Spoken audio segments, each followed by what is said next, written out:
So typically the way it works is I just jump right into the conversation. And so I want to start with a little bit of context for the audience. So um, can you share the path that led you to Jollibee Group? Yeah, happy to do that. I've been in and around the food and beverage and restaurant business since my days in college. And early in my career, I joined Starbucks Coffee when it was a pretty new business, less than 1,000 stores.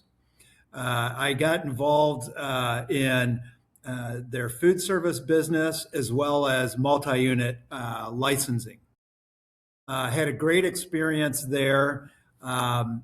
But at a certain point in my career, I was looking for a new challenge and ended up based on a cold call at Panera Bread. And at Panera, I led multi-unit franchise development for a number of years through really the heyday of Panera's growth. And I loved doing it. It was, being in the restaurant business, helping a business grow, creating new partnerships with franchisees so they could build businesses, help them achieve their goals, right? And creating that joint value was just a lot of fun. And love the people I was getting to know. It's a very diverse group of people out there that are, successful entrepreneurs looking at multi-unit restaurant development as an opportunity. I then got recruited back to Starbucks after working for a couple of other small brands in development roles. And it was a similar job that I had originally, but had grown by an order of magnitude at that point. Um, After joining Starbucks and kind of with the effect of the pandemic on our business, and then a deal that happened between Starbucks and Nestle, my whole business unit, including me, moved over to Nestle. And then just some changes in the business, a lot of it driven by the pandemic. We did some reorganization, and Nestle offered me an opportunity managing some of their water brands, San Pellegrino, Aquapana, et cetera. Did that for a time, but then I had an opportunity to join a company and get back into the multi-unit restaurant development world with Jollibee. So that's how I got here. So I have a question. Like it's working with franchisees and scaling that up. That's a very different animal than scaling up Starbucks, right? Which is corporately owned. What was the difference between the two? What did it Well, teach you about? Go ahead. yeah. At Starbucks, we were doing licensing. Essentially almost half of the Starbucks units operated in the United States are licensed locations. So it's not Starbucks operating, it's a licensee, very similar to franchising. So what was important is that you had the right partners to operate. They had the right qualifications, resources, and so forth. And then most importantly, they were aligned with corporate values, right? The company values. And it's very similar in franchising. It's a little bit of a different audience and who you're doing deals with. Um, so maybe that kind of answers the question for you a little bit. Is that your secret sauce? The idea that you're able to tell if somebody would be a successful operator or not. I think that's one of the big hurdles in our industry, right? Is trying to figure out like which dogs can hunt. It absolutely is. And it's not unlike trying to really discern how a new employee is going to work based on, Absolutely. That's they're why I putting their asked. best face forward in an interview, right? So I've done a lot of work over the years trying to improve the effectiveness of franchise recruiting. And I did a lot of this work when I was at Starbucks. And one of the things I did was I asked all of our franchisees to identify who are the best franchisees in our system and why did you say that? And then I was able to put together this attribute profile that we could then use as part of our selection process for future franchisees. And the real learning that came out of it was this is, first of all, there's an ante just to be in the game, right? You got to have the financial resources. You Sure. got to have the operational chops, the leadership, being able to build teams. We want people that have that expertise operating in the market where they're going to develop because that local knowledge is what we don't have and they have. And that's a big advantage to the relationship. But ultimately, it was things like maturity in the franchisor franchisee relationship. And it was other kinds of attributes that we weren't necessarily selecting for that we then started to select for. This isn't magic or a secret, but it really comes down to aligning with our corporate values and really understanding what the partnership is about. Because, somebody could be qualified and maybe even approved to become a new franchisee, but at the same time, they've never operated a Panera or they've never operated a Jollibee. And so they're in the room because of their experience and operational know-how. But now really they got to say, okay, but this is brand new. So I got to, I need to have the humility to know that, yeah, while I'm successful with these other systems, this is something new and I need to be open to learning. And that openness to learning is really important. And what I would call that mutuality in the agreement. There's a lot in franchising where it's, hey, I'm the franchisor, do things my way, just follow my orders. And to a certain extent, they are signing up to follow a very specific system and with tools and, discipline, right? But at the same time, there is a mutuality to it. And the partners that franchisees that we're looking to bring into the system, we believe we can learn as much from them as they will learn from us. And so it's really, finding the right people that say, hey, we're here to work together for what's best for the brand long term and best for the business, because that's going to benefit all of us. So, I always say in the partnerships, or I should say franchise relationships that we're looking for, is we want fair relationships, we want mutuality, mutual respect, and that openness to listen and learn from others and improve along the way. So it's what's best for the brand. That's what's best for the franchisor or what's best for the franchisee, because what's best for the brand is best for all of us. You mentioned values a couple of times. I think the core values are thrown around a lot, right? And I think one, it's really hard to come up with not great core values. I think it's really easy to come up with great core values. I think it's really hard to come up with useful core values, ones that you can actually practically install in the business, right?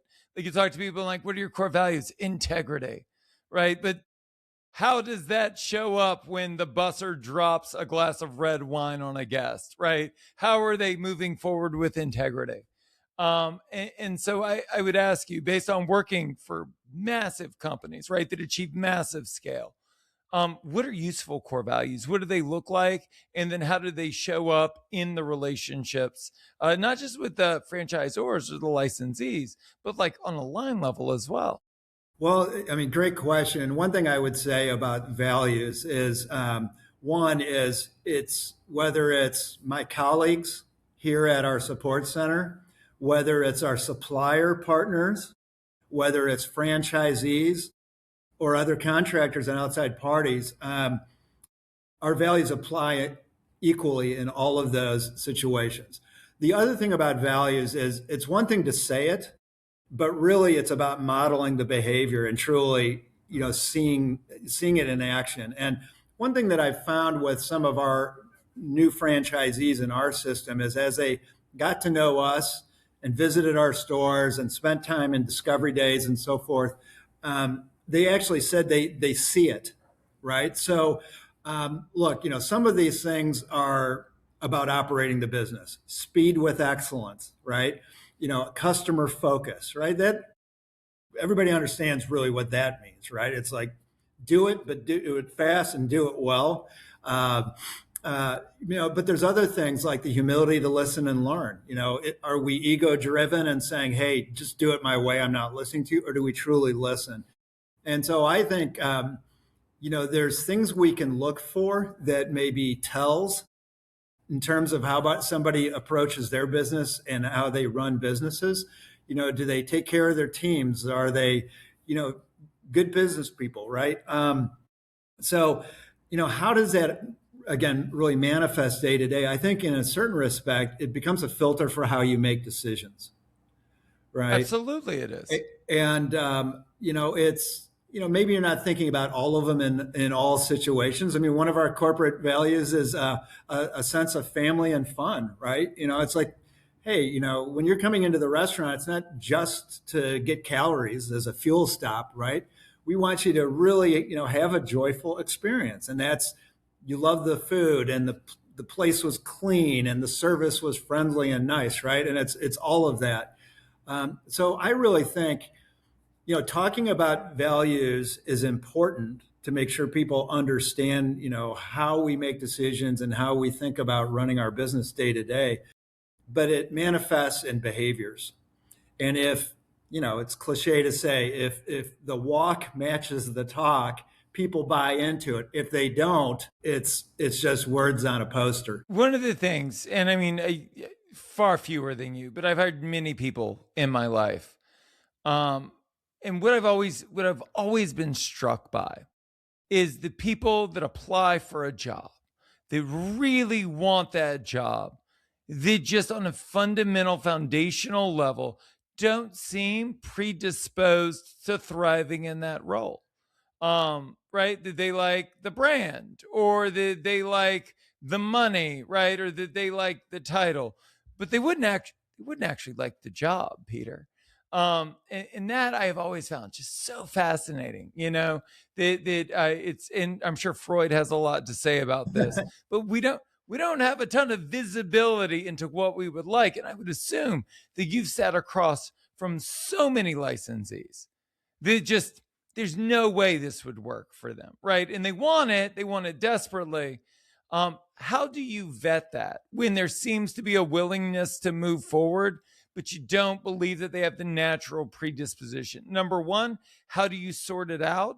And then number two, how do you message it? Well, I think, a couple of things that I look for, and a question that I always ask is, why are you interested in Jollibee franchising? Right? You've got lots of options and lots of places to invest your time and capital. Um, Really, why Jollibee? And the response tells you a lot. And maybe, hey, I've been a fan my entire life. I eat there all the time. My family loves it. I see how it's part of a community and really engages. And those are all the things that I look for or am looking for in my next opportunity. If somebody is saying, hey, look, the reason I'm here is for the money, again, there's a lot of places you could be investing. And, what we're trying to really understand is, are they going to take care of the brand? Are they going to execute on the vision? Are they going to uphold standards of excellence like we do? Right. And essentially you're saying, here's my baby and I'm going to let you take care of it. And I want to make sure, that you're doing the right thing as much as I can. And so, when we are talking to a prospect, a lot of what we look at is their experience. It's one thing if you're a successful multi-unit operator, but do you give back to the community? Do the other kinds of things that a great business does. And certainly you've got to have the financial return. It's got to be there, right? Because that's what makes all the rest of it possible. But again, you could be investing in a lot of different places. So why us? And so it's those kind of that intrinsic values and what they're really looking for. The other thing I want to understand is, really what are their goals for themselves and for their business? Somebody may say, hey, I want to keep growing because I want to provide opportunity for the great people on my team. I want to keep growing, but I want to grow where I am, not have to go further afield. And I think your business is complementary to things that I am doing. Again, it's really, your point about the job candidate who loves all the ideas about the job, except for really doing it, looking at history, prelude is prologue, right? And, if we see a history of somebody who, they're an award-winning operator in another system and they have long tenure on their leadership team and they're, they score high in customer satisfaction and those kind of things. That all is, indicative of the kind of partners that we want, the kind of franchisees we want.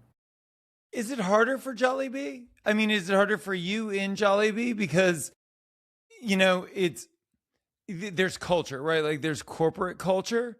But then there's also like culture, right? Well, And there is.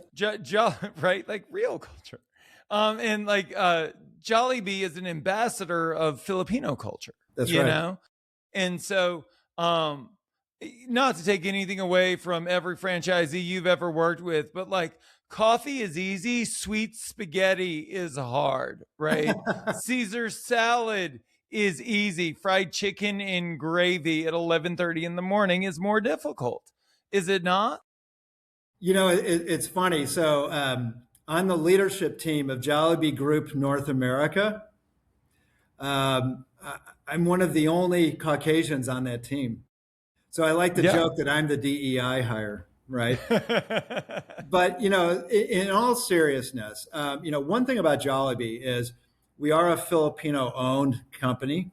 We were started in the Philippines, but we're not a Filipino restaurant. We're fried chicken. Sure. You really don't have to explain fried chicken to many people. Now, we also are differentiated from a lot of our competitors in the space, right? I mean, I don't think anybody else is serving sweet spaghetti or peach mango pies or pineapple refreshers and so forth. So, what I think is really nice about this brand is we have mainstream appeal, but we also have things to discover. And, a lot of it is, you could say, taste of Filipinos, but, there's no specific ingredient that says, oh, that's Filipino, right? Sure. What I would say though is that our flavors, the taste of our food, is Filipino recipes, right? It's winning with consumers, right? We just have won, back to back favorite fried chicken, fast food fried chicken, according to USA Today.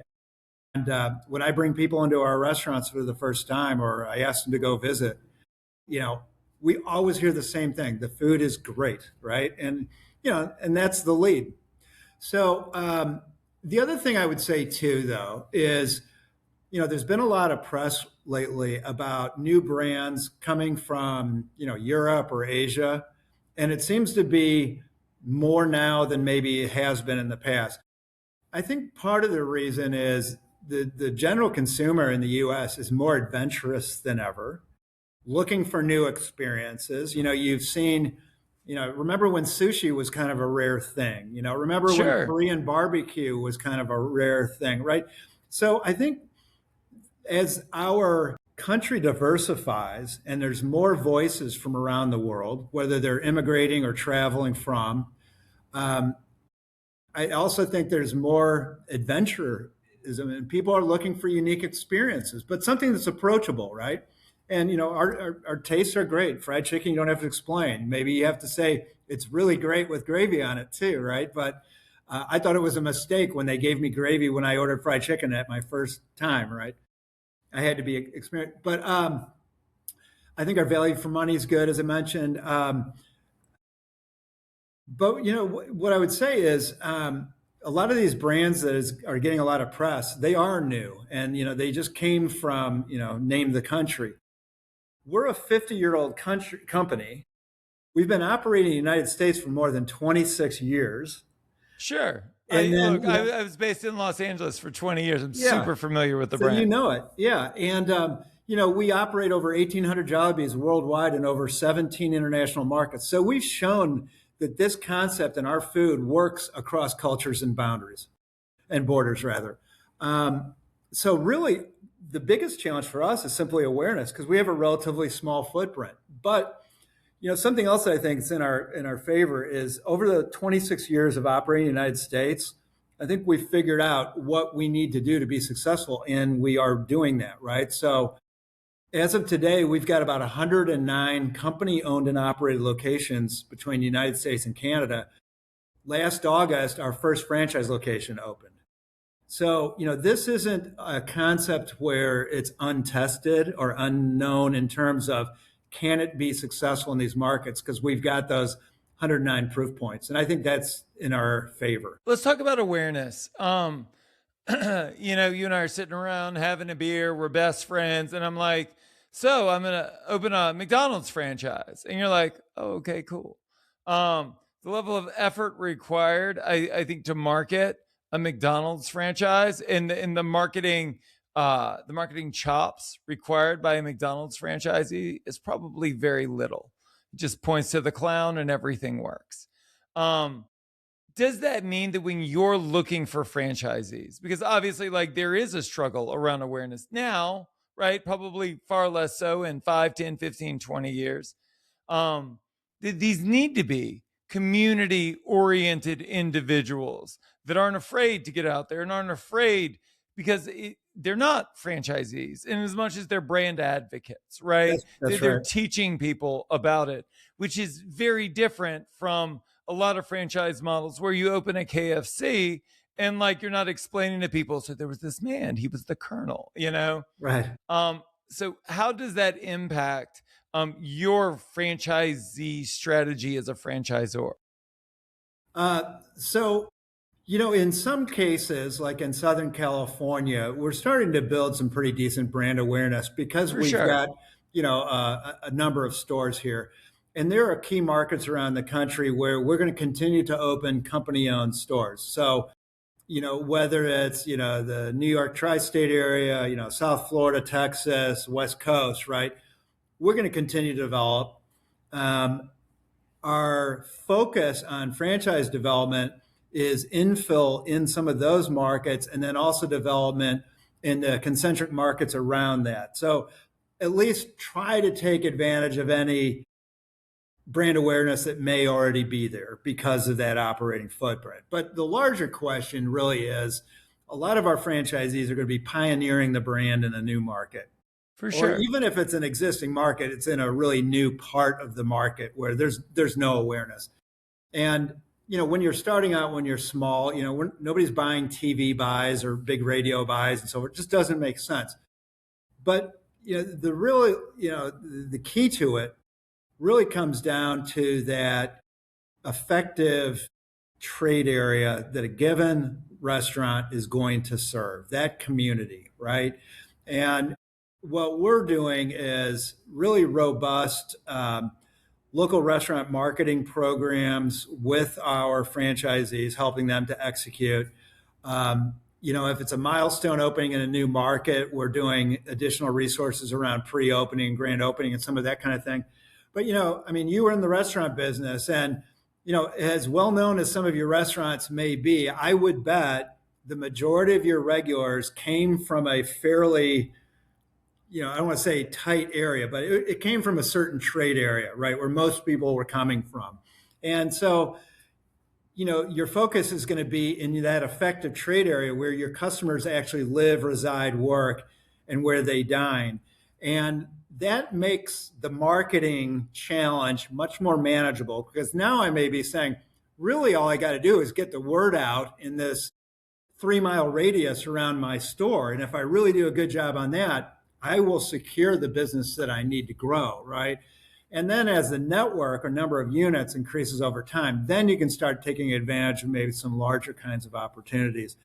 But that community engagement and really, getting out and knocking on doors and, connecting with residents as well as business opportunities, that's really what the key to the success is going to be. And, one other thing I would say, and people are like, gosh, another fried chicken QSR, don't we have enough? And first of all, I think there's tremendous white space in front of us. We're very strong with populations that a lot of the mainstream brands don't really target. And yet we have mainstream appeal. So I feel like not only can we get this big part of the market that's dramatically underserved, but we can continue to grow into the mainstream. But building that effective business, it's really about your regulars and the local trade area, and building that awareness there. And again, I think that's a lot more achievable in terms of what kind of marketing and support is needed to drive the business. And look, I think that nobody gets into the restaurant industry to become a professional marketer. I am probably the only exception to that rule. And it's because I had to. I didn't have a choice. We're talking about awareness because I think that especially for independents, but I mean for most brands, awareness is a massive hurdle. It is a massively underestimated hurdle. Yeah. The story that I like to tell is, I owned a bar for more than a decade on Hollywood Boulevard, and I'm standing like a block away from my bar. I've had it for like 9 years at this point. And I'm talking to a buddy of mine. Another guy walks up. He introduces me to the guy. And the guy goes, "What do you do for a living?" And I was like, "Oh, I own 504." And he goes, "What's that?" And I said, "Oh, I mean, it's the bar like right there." And I said, "Are you new to Los Angeles?" And he goes, "No, I've lived here a couple of years." I said, "Where do you live?" And he goes, "There." And he pointed to an apartment building like 2 blocks down the road. Right. So it's, everyone underestimates awareness and like what a massive hurdle it is. There's this great quote, you're marketing to a moving parade, not a standing army. People are like, neighborhoods are always changing and evolving, right? What I think would be really useful for the audience, and what I want to steal from you as well, Peter, is your local outreach. Like, what does that look like? What is the strategy that you guys use pre-opening, kind of at opening, and throughout, to make sure that these franchisees are doing the things that work to create local awareness? So we have a local restaurant marketing playbook. We have a local restaurant marketing toolkit. And essentially, it's ideas and programs that we've implemented to support our own stores that we've learned from over the years, what works and what doesn't. And our franchise business coach will sit down with the owner and say, "Look, here's all the things you could do," almost like a cafeteria plan. Let's pick certain tactics and strategies to start right now. Others we can look at phasing in at different points in time, right? But your point about awareness is really good. I was at Panera. I was at the first St. Louis bread company that opened, which was the predecessor Panera. Same thing. Somebody came in one day. They lived a quarter mile away, had been there for 20 years, and had never been to the Panera. Now, they had heard of it. Sure. But even then, it was like, there's still opportunity, right? But so we're going to sit down and craft a local restaurant marketing plan. And, some of it we can say, look, we know the following activities produce results. Others, we might have to do some test and learn, but that's kind of part of the program. But some of it is obvious, like let's connect with the police department, with the fire department, first responders. Maybe we offer them a program, free drink when you come in. I mean, in uniform, whatever it might be, right? Let's connect with the schools, right? They always have fundraisers. They're always looking for sponsorship for different programs. That's a great way to connect with families, parents. We do something, we call it community sweeps, where the restaurant general manager or somebody on the staff will take product and go knock on that business and say, "Hey, we just opened, and here we're bringing you lunch on us." And maybe we're even, offering, "Hey, we'll cater your next sales meeting, and we'll bring in lunch for 11 people," and so forth, right? And what we have found is people at these businesses, maybe somebody knows the business, maybe because their wife's Filipino American, or, they have some connection. We bring in the food. What we see happening the next week is people who have it start coming in who never visited Sure. before. Right. And you know how this works. So it's really, we got to drive trial. And so, whether it's couponing or community fundraisers where percentages of sales, or some of these other ideas that I mentioned, also it's being supplemented with what we're doing on social media and some of the other things that we're doing. But what I would also say about those things is probably none of what I just described is a surprise or new to most people listening, but the execution is the difference, right? So we could say knocking on doors and giving out free lunches to get our food in new people's hands. is effective, and they could agree, but if they don't actually go out and do it, right, it's not going to happen. So I really feel like it's really the execution. The other thing too is true connection, right? It's like, we're here to support the community and the organizations and the people that are important to this community, and we're making a long-term commitment to this community, right? And I think people respond to that authenticity. And if they see you as somebody that's, we're bringing in jobs and people love eating here, and and we're trying to help as much as possible, that resonates. You mentioned execution. I think that that's a huge part of it. But there's something I want to underscore, and I want to get your opinion on it. I think that it's not just execution. I think that it's volume. I hit a point in my business where the brands had become preeminent. There was a lot of awareness. You hit a point where you introduce yourself to someone new. They ask what you do for a living. You tell them the name of the restaurant, and they've heard of it, right? It's on a list of restaurants they wanted to go to, or they have a friend that just went, or they just got back from there. And I can remember having a conversation with a colleague, another restaurateur, and he was like, how did you get there? And I was like, I did everything. I did everything all the time. We had these amazing referral relationships with most of the concierge in downtown Los Angeles. And he was like, how do you have this? I went to every hotel that had a concierge. I didn't send somebody.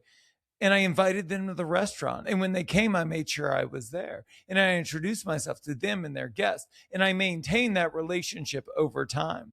Like, it's not just about, because I would hate that people would listen to this and they would make 5 calls and be like, well, shit, that didn't work. It only, like, marketing only works at scale. That is the only way that it works. It's not about doing a thing 10 times. It's about doing it 10,000 times. And I would assume that that's foundational to what you're teaching the franchisees. I mean, it absolutely is. And, I know it's cliche to say it. There aren't silver bullets, right? A focus on the fundamentals of what makes a successful restaurant is the ante. You got to do it. Driving your marketing activities, it's something, it's a new day. You got to get up and do it again, right? It's not a do it once and now it's fixed. But in, making the effort and investing your time, and particularly in those relationships, I mean, that's what's so important. I think, how many restaurants, regardless of whether it's, QSR or fine dining, how many restaurants that somebody, greets you with a smile within 10 seconds of walking in, how many restaurants actually somebody is saying thank you to you as you're walking out the door, right? That, right? It's basic hospitality. So it's not, hey, I didn't know that. It's, are you actually executing it day after day? And, I think there's a cumulative effect, right? Excellence in operations is not, I had a great experience. No, it's, I have a great experience every time I go, right? Or, the marketing messages, like you're saying, it's, if you're not building those concierge relationships, when they're asked the question and you're not top of mind, you don't get mentioned. Even though you did everything right 6 months ago, but guess what? There's a new person there now, right? So, this is not a business where, there's a challenge, you come up with a solution, you fix it, and now, okay, that's great, I'm done. It's like, no, because tomorrow when you open the doors, you have that same challenge again, right? So it's really more of that discipline and operational practice. I also think too, one of the advantages of joining a system like ours, particularly because we've been operators of our own units for so long, is we have learned a lot about what works and doesn't, right? Sure. And, we just launched this week our big collaboration with Final Fantasy. And we have a store takeover in Anaheim, and they're having the Final Fantasy convention at the convention center this weekend. The results we are seeing across our entire system, I mean, we had branded stuff and all that, it's gone. It's amazing the response. And we did a great collab with Cat's Eye last year that went live a week before their Grammy nomination. It was like perfect timing, right? But look, we are always looking at what's new and what's next. And even when I was back at Starbucks, one thing like back in the day is there was kind of a rule of thumb that almost every time you visit, there's something new happening, right? And maybe you're going to get your same drink every single time, but there was always something new and to discover, and I think that's important as well. But I think executing on the fundamentals consistently, and that includes everything. The landscaping of the restaurant, right?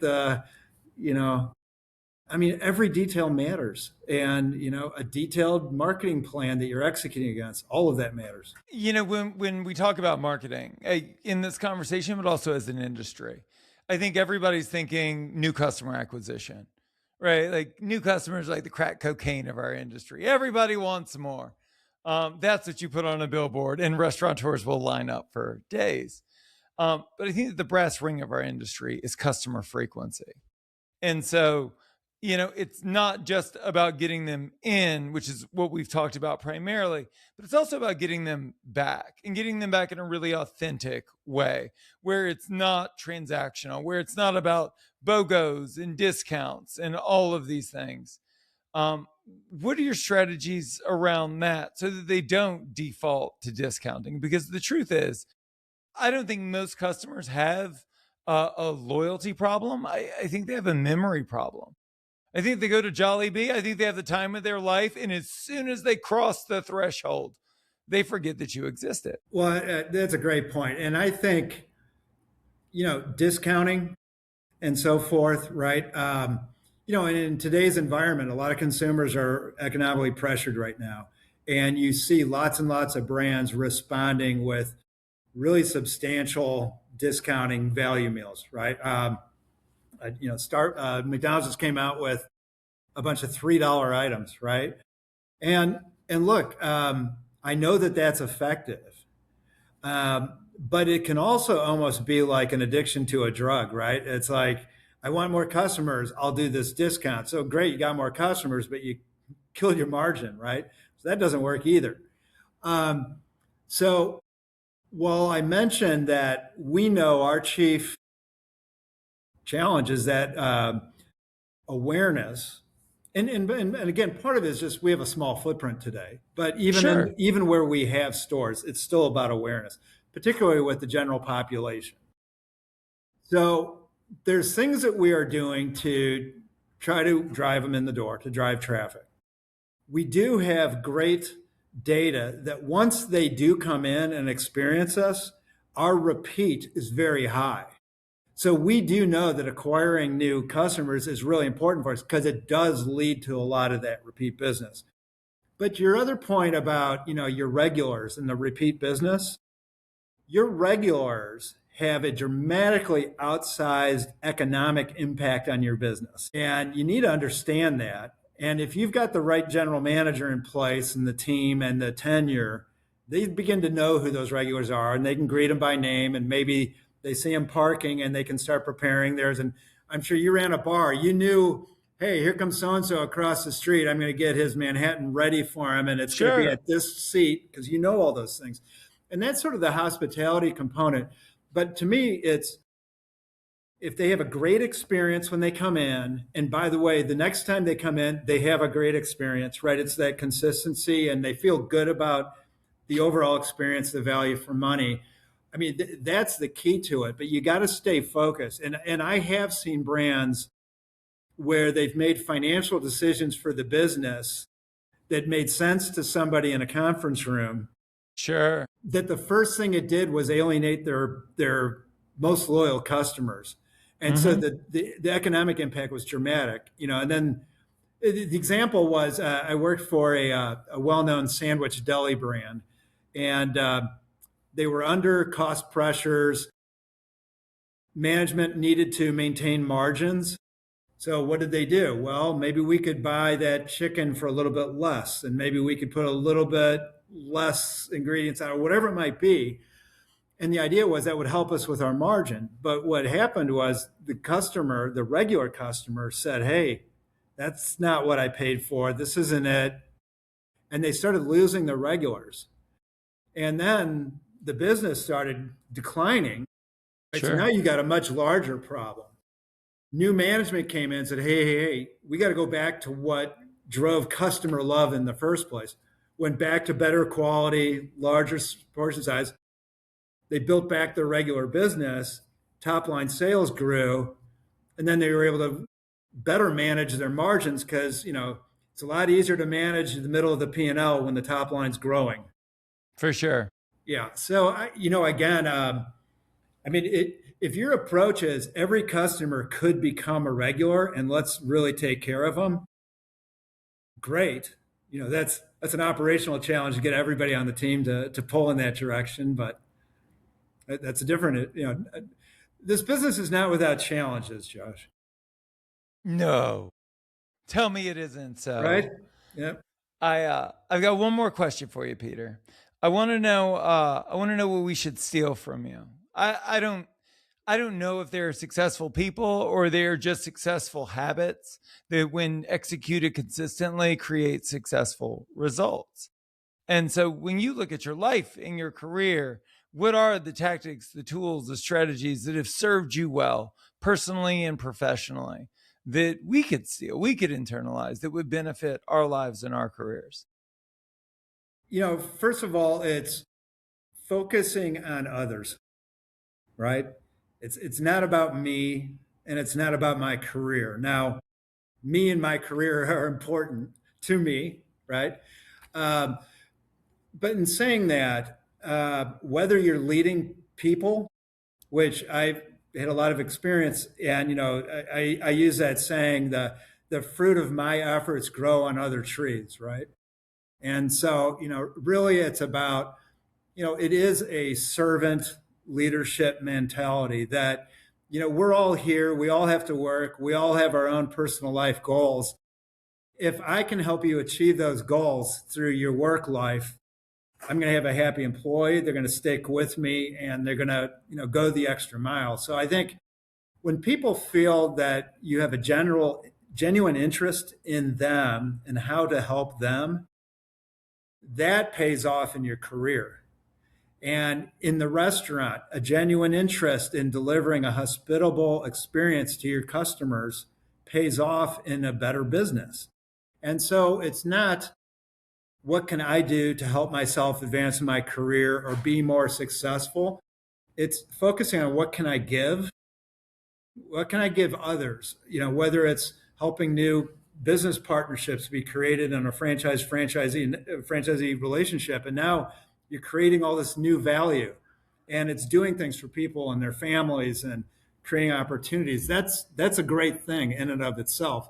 If it's my team and other business departments keep hiring my people because I'm developing and building great people, that's wonderful. I've had people say to me before, it's like, wow, everybody hires and keeps poaching people from your team. Isn't that a problem? And I'm like, no, to me, that is a badge of success that they're seeing that. So I just feel like, again, if it's an issue in your restaurant and trying to drive your business, if it's, in your professional life, focus on others and focus on creating value. And that's really what's going to get there. It's not about how do I help myself.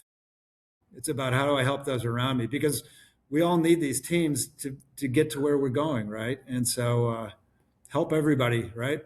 Rising tide lifts all boats, right? We did it, Peter.